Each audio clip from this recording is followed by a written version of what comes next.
शेखर ई study में आप सभी का स्वागत है। प्रिय विद्यार्थियों, हमारे इस ऑनलाइन इंस्टीट्यूट के माध्यम से आप सभी को गणित और हिंदी विषय का आधारभूत तरीके से अध्यापन कराया जाता है, जिसमें कहीं अगर थोड़ी बहुत त्रुटि हो जाती है तो उसके लिए हम क्षमा प्रार्थी हैं और इस संबंध में आपके सुझाव आमंत्रित हैं। धन्यवाद।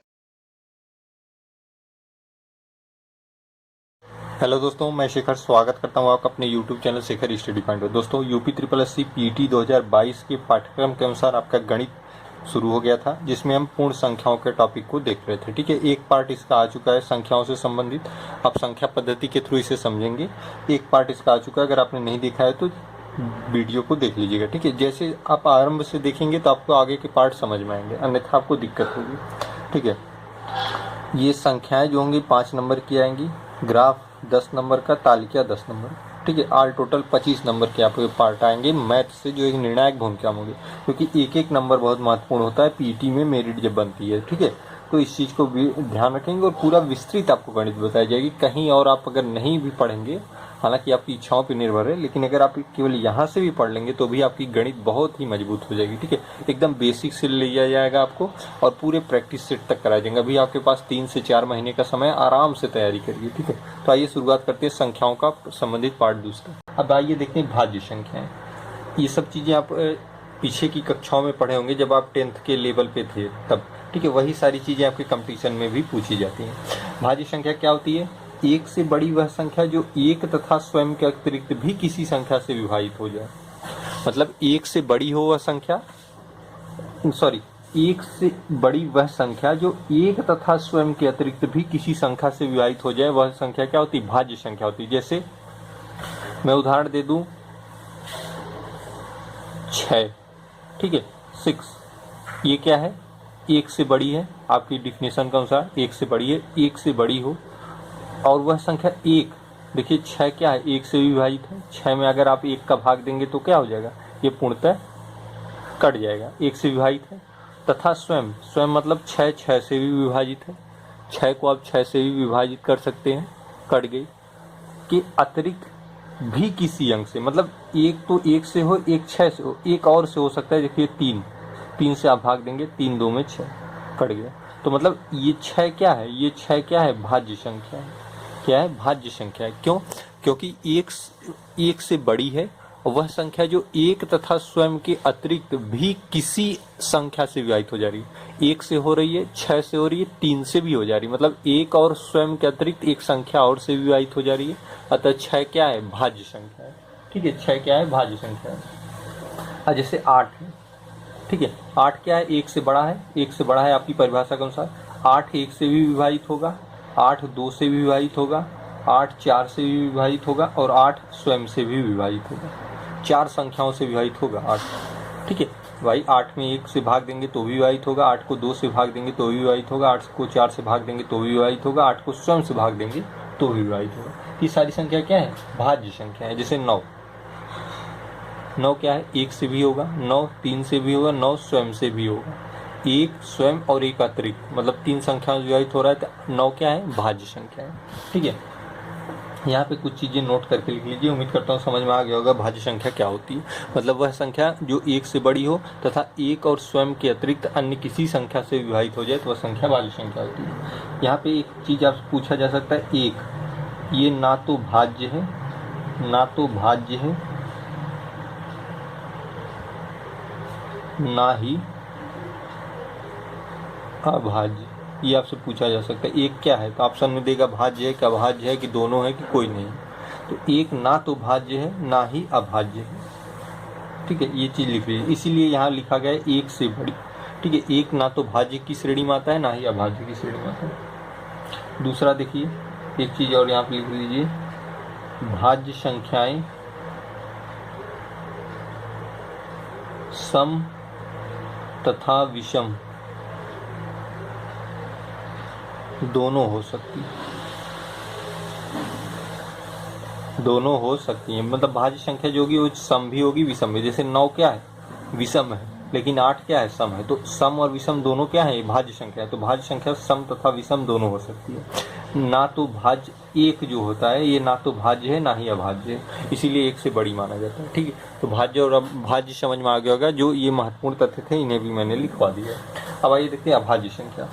एक से बड़ी वह संख्या जो एक तथा स्वयं के अतिरिक्त अन्य संख्याओं से विभाजित न हो। एक से बड़ी वह संख्या जो एक तथा स्वयं के अतिरिक्त अन्य संख्याओं से विभाजित न हो, ये महत्वपूर्ण है। ये क्या है, किसी संख्या से विभाजित हो जाती थी, मतलब एक और स्वयं का अतिरिक्त भी किसी संख्या से विभाजित हो जाए वो भाज्य थी। लेकिन ये क्या है, अन्य संख्याओं से विभाजित न हो, मतलब एक से हो और स्वयं से हो, अन्य किसी भी संख्या से विभाजित न हो। जैसे यहाँ पे देखिए दो, दो क्या है, दो किससे विभाजित है, एक से विभाजित है दो। एक को दो में भाग देंगे, एक से दो में भाग देंगे तो पूर्णतः कट जाएगा, और दो से भी दो को काट सकते हैं। लेकिन अन्य ऐसी कोई संख्या नहीं जो दो को विभाजित कर दे, है नहीं है। ठीक है, इसी तरीके से आप देखिए एक और उदाहरण ले लीजिए 13। ये क्या है, 13 है। ये क्या है, एक से विभाजित होगी, एक 13 में 13 और 13 स्वयं से विभाजित होगी, 13 एक में 13। अन्य ऐसी कोई संख्या नहीं इन दोनों के अलावा, एक और स्वयं के अतिरिक्त अन्य कोई ऐसी संख्या नहीं है जो इन्हें विभाजित कर पाए। तो ये क्या है, अभाज्य संख्या है। 2 भी अभाज्य है, 13 भी अभाज्य है। ठीक है, जैसे मैं कुछ आपको संख्याएं लिख देता हूँ। जैसे 2 अभाज्य संख्या है, 3 अभाज्य संख्या है, 5 अभाज्य संख्या है, 7 अभाज्य संख्या, 11 अभाज्य है, 13, 17, ऐसे ऐसे अनंत तक। मतलब ये ऐसी संख्याएं हैं जो स्वयं और एक के अतिरिक्त अन्य किसी संख्या से विभाजित नहीं होंगी, ये अभाज्य संख्या होगी। एक चीज यहाँ पे देखिए, थोड़ा सा फैक्ट लिख लीजिए, मैं इसे लिखवा दूं, आपकी परीक्षाओं में पूछा जा सकता है। थोड़ा सा मैं ऊपर कर दूं, आपने ऊपर का लिख लिया होगा। देखिए इसकी पीडीएफ भी आपको टेलीग्राम पे मिलती है, आप टेलीग्राम ज्वाइन कर लेंगे तो वहाँ आपको पीडीएफ मिल जाएगी। ठीक है, यहाँ कुछ तथ्य आप लिख लीजिए। अभाज्य संख्याओं में अभाज्य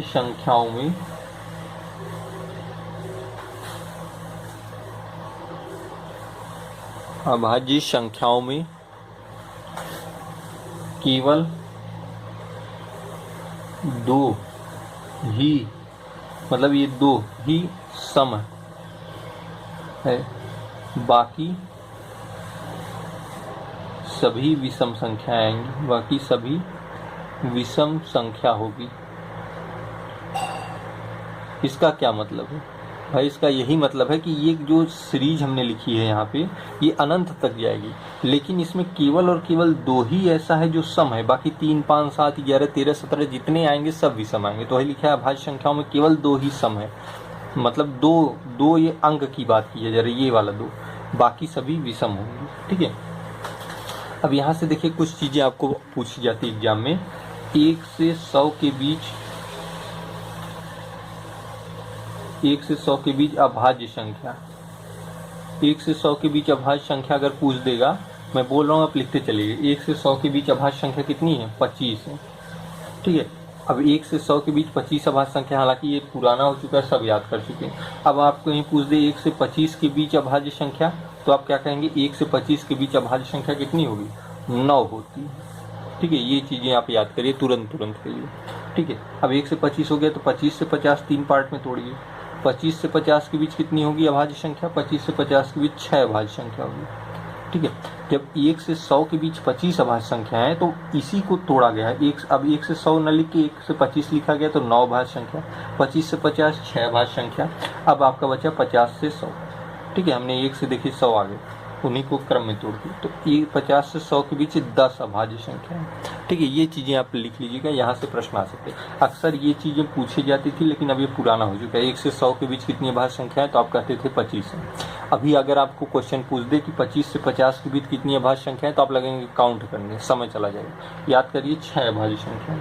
50 से 100 के बीच कितनी अभाज्य संख्या है, 10। देखिए 10, 6, 16, 9, 25, मतलब इन सबको मिला देंगे तो ये 25 आपको मिल जाएगा। ठीक है, तो ये चीज फैक्ट होती है, इन्हें आप अपना याद कर लीजिए किसी भी तरीके से। ठीक है, तो भाज्य और अभाज्य संख्या हो गई। आइए सहअभाज्य देखते हैं, फिर रामानुजन संख्याएं देखेंगे। देखिए सहअभाज्य संख्या। ठीक है, हमने भाज्य अभाज्य देख लिया, अब सहअभाज्य देखेंगे। सहअभाज्य में कह रहा है कि ऐसी प्राकृतिक संख्या आपने पढ़ चुके हैं, जिसको हम गिन सकते हैं। वो सारी संख्या क्या होती है, प्राकृतिक होती है, मतलब जिसकी हम गिनती कर सकते हैं। ठीक है, अब ऐसी प्राकृतिक संख्या जिनका उभयनिष्ठ गुणनखंड, जिसे आप महत्तम समापवर्तक कहते हैं, 1 हो, वह सहअभाज्य संख्या होगी। कहने का मतलब है जैसे कोई एक संख्या ले लीजिए, आप ले लीजिए 9 और 12। 9 और 12 देखिए इनके बीच में ऐसी क्या एक ही ऐसी संख्या है जो दोनों को विभाजित कर दे? नहीं, एक संख्या और है, 3 है, 3 से भी कट जाएगा। तो 9 और 12 क्या है? सहअभाज्य संख्या नहीं है। लेकिन अगर आप ले लेते हैं 4 और 7, ठीक है, और 4 और 7 को केवल और केवल एक ऐसी संख्या है जो दोनों को विभाजित कर देगा, इसके अलावा और कोई ऐसी संख्या नहीं है। तो आप कह सकते हैं 4 और 7 क्या है? सहअभाज्य संख्या है। तो ऐसी प्राकृतिक संख्या, अब भाई प्राकृतिक संख्या है क्योंकि इनको गिन सकते हैं, ये 4 है, ये 7 है, जिनका उभयनिष्ठ गुणनखंड, ये उभयनिष्ठ गुणनखंड है इनका, ये भी इनका उभयनिष्ठ गुणनखंड है, लेकिन ये 3 से भी विभाजित है, इसलिए सहअभाज्य नहीं होंगी। ठीक है, इस तरीके की संख्याएं सहअभाज्य नहीं होंगी। हालांकि देखिए बहुत सारी संख्याएं जैसे 9 और 13, तो 9 और 13 क्या है? केवल एक ही ऐसी संख्या जो दोनों को विभाजित कर दे, तो इनका गुणनखंड या मसप एक हो, एक आ रहा है, तो एक ही ऐसी संख्या है जो दोनों को विभाजित कर रही है, तो यह क्या है? 9 और 13 क्या है? सहअभाज्य है। क्या है? सहअभाज्य है। तो सहअभाज्य कैसे पहचानेंगे जानेंगे? प्रश्न कैसे आ गया? कोई दो संख्या दे देगा, पूछेगा क्या यह संख्या सहअभाज्य है? जैसे हम कहें कि 13 और 17 क्या ये सहअभाज्य हैं? तो आप कहेंगे बिल्कुल है, क्योंकि ये केवल और केवल एक से विभाजित हो सकते हैं, अन्य किसी संख्या से विभाजित नहीं हो सकते। या कह सकते हैं इनका महत्तम समापवर्तक या उभयनिष्ठ गुणनखंड केवल एक है, इसलिए 13 और 17 सहअभाज्य संख्या है। ठीक है, तो सहअभाज्य संख्या की पहचान इस तरीके से की जाएगी कि उन दोनों संख्याओं का उभयनिष्ठ गुणनखंड निकाल लीजिए, ऐसे देखिए कि उनको कौन सी संख्या विभाजित कर पा रही है। अगर केवल और केवल एक विभाजित कर पा रही है तो वो संख्या सहअभाज्य संख्या होगी। अब एक देखिए, ये तो हालांकि मुझे उम्मीद नहीं पूछा जाएगा कभी आपकी एग्जाम में पेट लेवल में, लेकिन आप जानते रहिए, क्योंकि यहाँ तक आए हैं तो थोड़ा बहुत एक्स्ट्रा जानकारी भी आप ले लीजिए।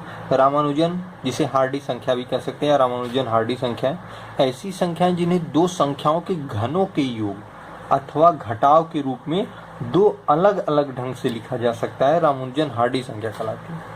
मतलब ऐसी संख्याएं हो जिन्हें दो संख्याओं, ऐसी कोई संख्या हो जिसे दो संख्याओं के घनों के योग से या घनों के घटाव से दो अलग अलग तरीके से लिखा जा सकता है, वही रामानुजन या हार्डी संख्या होती है। जैसे एक उदाहरण लीजिए 91 का। देखिए रामानुजन और हार्डी संख्याओं का गुण बहुत ही कम संख्याएं रखती है, सभी संख्या नहीं रखती, बहुत ही कम संख्या रखती है। जैसे 91 हुआ, 91 अगर हम इन्हें देखिए 64 + 27 में तोड़ दें, ठीक है, 64 से 27 क्या होता है? 91। 64 किसका है घन है? 4 का घन है। 27 किसका है? 3 का घन है। देखिए अब आपका डिफिनेशन क्या कह रहा है? ऐसी संख्याएं, मान लीजिए संख्या क्या है? 91, जिन्हें दो संख्याओं के घनों, देखिए 4 के घन और 3 के घन के योग, ठीक है, या तो योग हो या घटाव हो, तो हमने योग कर दिया, के रूप में दो अलग अलग ढंग से लिखा जा सके। देखिए एक तरीके से ये हो गया आपका चार का घन और 3 का घन, या एक तरीके से आप ऐसे लिख सकते हैं 6 का घन और माइनस करके 5 का घन।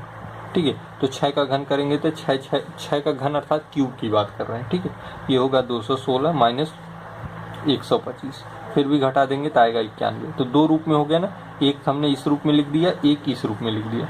तो हम कह सकते हैं 91 क्या है? रामानुजन संख्या है। क्या है? रामानुजन संख्या 91। ठीक है, 91 क्या है? रामानुजन संख्या है। ठीक है, इस तरीके से आप इसको समझेंगे कि रामानुजन संख्या क्या होती है कि ऐसी संख्याएं जिन्हें दो संख्याओं के घनों का योग या उन्हें घटाव के रूप में दो अलग अलग तरीके से लिखा जा सकता है, वही रामानुजन संख्या होती है। ये बहुत कम ही ऐसी संख्या होती है जो ये गुण दिखाती है। ठीक है, देखिए एक संख्या और है 1729। ठीक है, ये भी रामानुजन संख्या है। इसे आप चाहे 1 का घन और 12 का घन करके लिख सकते हैं। ठीक है, या आप लिख सकते हैं 10 का घन और 9 के घन के रूप में। ठीक है, तो ये भी क्या है? 1729 भी क्या है? रामानुजन संख्या है। 91 भी क्या है? रामानुजन संख्या है, क्योंकि ये डिफिनेशन को फॉलो कर रहे हैं। ठीक है, तो यहाँ तक संख्याओं का एक सामान्य परिचय समाप्त हुआ है। अब आप परिमेय अपरिमेय संख्याएं देखेंगे, इससे पहले हम कुछ प्रश्नों को देख लेते हैं। देखिए कुछ महत्वपूर्ण प्रश्नों को देख लेते हैं जो जरूरी है। 1000 के परवर्ती एवं पूर्ववर्ती संख्या का योग क्या होगा? 1000 के परवर्ती, ठीक है, परवर्ती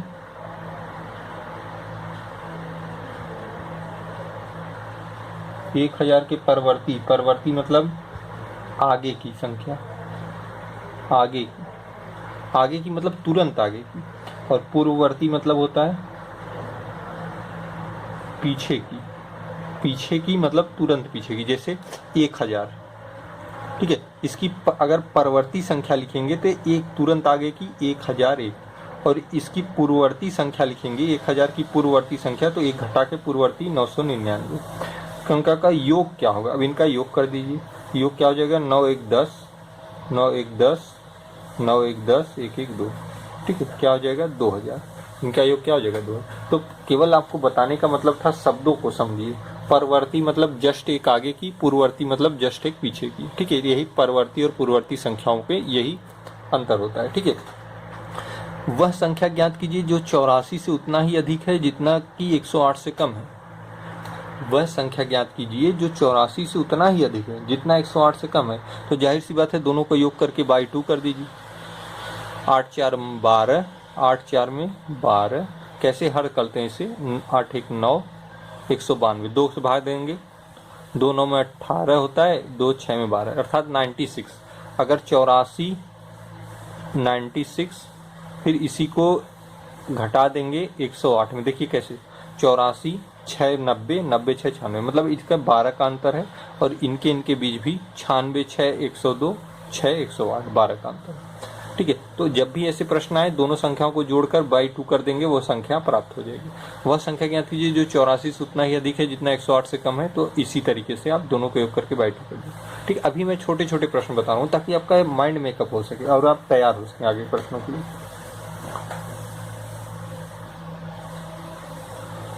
देखिए, इसका मैंने विकल्प नहीं दिया है गलतीवश।